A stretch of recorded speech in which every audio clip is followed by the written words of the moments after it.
the Palm Springs Opera Guild. And in studio is the artistic director, Michael, called Mick Cressey, who is vice president and artistic director. We're going to talk about the outreach program and things that are scheduled, and then what's going on with the Opera Guild.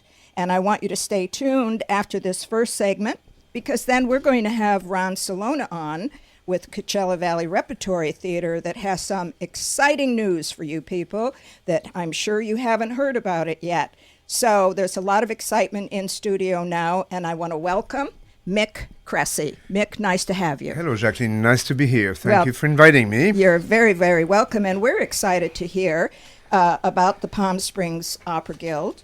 Now, for those listeners that don't know what the Palm Springs Opera Guild is, would you give a short explanation? Of course, it is one of three opera groups in the desert. I think ours is probably the oldest, and we have I believe it is. Yes, and we are actually expanding tremendously our memberships, but also our vision and our concept. Basically, we had up until now 3 major programs: our vocal competition, opera in the park, and the outreach for children. And we are now starting with a new extension of outreach, which will be called Primetime Outreach for Adults. For adults, yes, for grown-ups. Yes, we're going to real get people. part of that, too. That's good. I mean, I think it's great for the kids, but I love the fact that you're going to include we grown-ups. Now, let's begin by giving a website and a telephone number for people that would like to know about membership information. Yes, you can go online. Actually, that's probably the best way. At www.palmspringsoperaguild.org. Mm-hmm. And or you can call our office at 760-325-6107. Okay.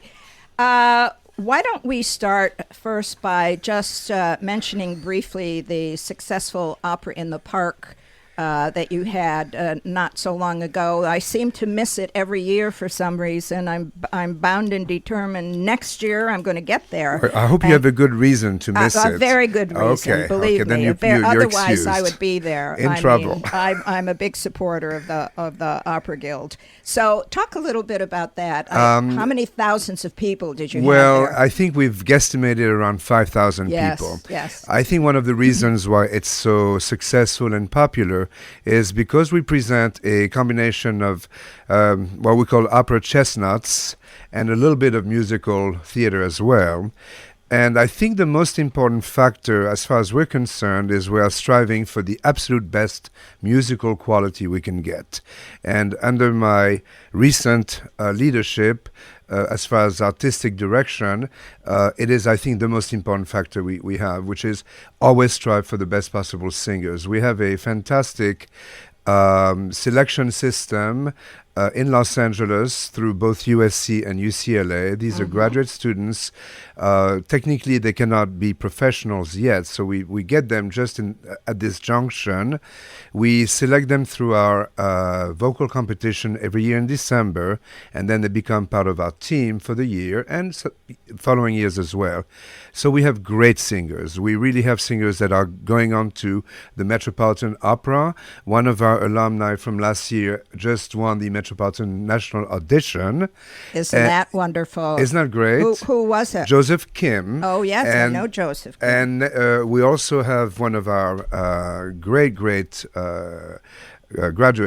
Angela Mead, will be on the Met in HD next year, live to 9 million viewers around the world. Well, and I do want to get back to, and that's all wonderful. That's marvelous news, and we're very happy about that. It's the 6th year of opera that you're bringing to 12,000 students. Talk a little bit about that. We reach basically all the public high schools in the valley. We have usually 2 shows twice a day, so it's on the average 4 shows a day.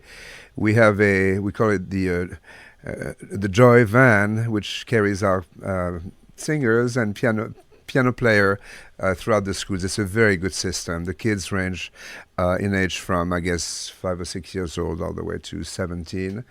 And they're broken down, of course, by age group.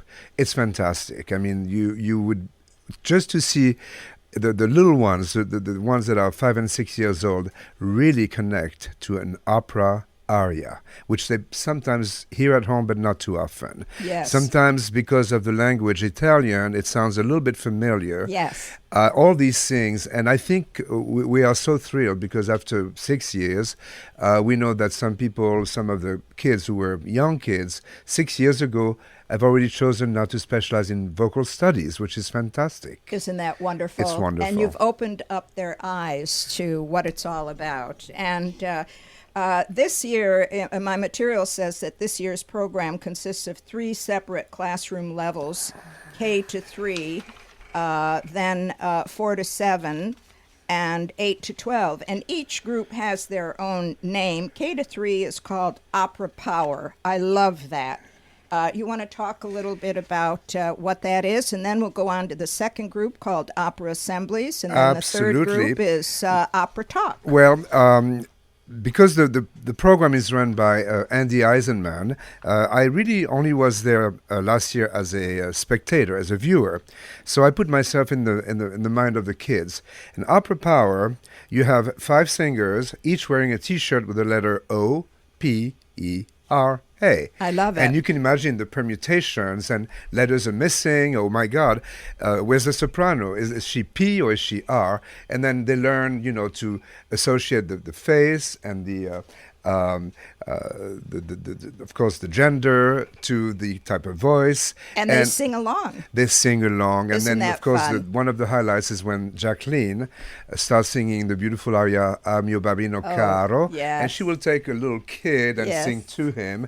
And he thinks he's just like, her Well, and this is a good time to mention, too, that both the press and the general public are invited to attend any performance, but you have to email or contact Andrew Eisenman a day prior to the show, and then you check in 20 minutes before. But again, if anybody has any questions, they can call the Opera Guild, and they can contact Jeff Hocker at 760-320-5272. Go on very quickly to the Opera Assemblies. Yes, the other two really, well, the Opera Assemblies is sort of the middle program. It gets to be a little bit more technical. We talk about voice types, languages, what is a recitative.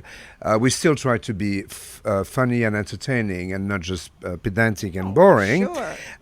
We have to be modern after all. But the last one is really also fascinating because not only are you hearing about, more specialized way of appreciating opera, but also you can gather in bivocal group, bivocal category with a head singer and talk about your vocal type and what you should do. It becomes like almost a one-on-one seminar. That is so incredible. Wonderful. It's absolutely fantastic. And the first week you start at the Cathedral City High School on May 31st. Is that date still Yes, set? the schedule is absolutely set, and it usually doesn't change.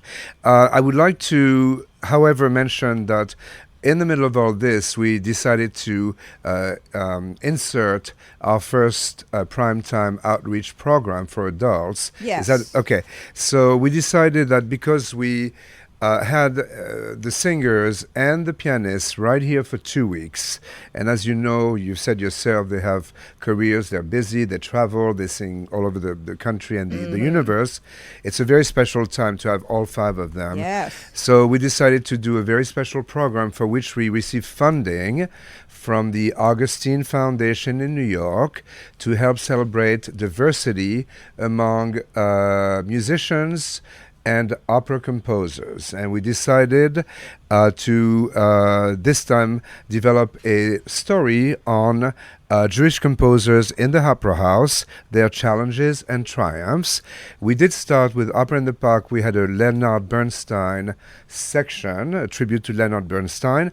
And here we're going to expand and make it a little bit more library-like, I Yes, should say. well, and that's apropos because it is going to take place at the Rancho Mirage Public Library, who is so supportive to music, opera, the arts of all kind, and it's going to be on Thursday, June 9th at 4:30. There is no charge for that. Correct. And I know when people hear about this, boy, you've got to get there early or else you are standing out in the Well, halls we and hope we have hoping a to waiting listen. line. Well, I think you are, and you're going to have, my goodness, it's going to be hosted by a board member and Metropolitan Opera baritone Donald Osborne, and it will feature 5 of the talented young opera singers in California.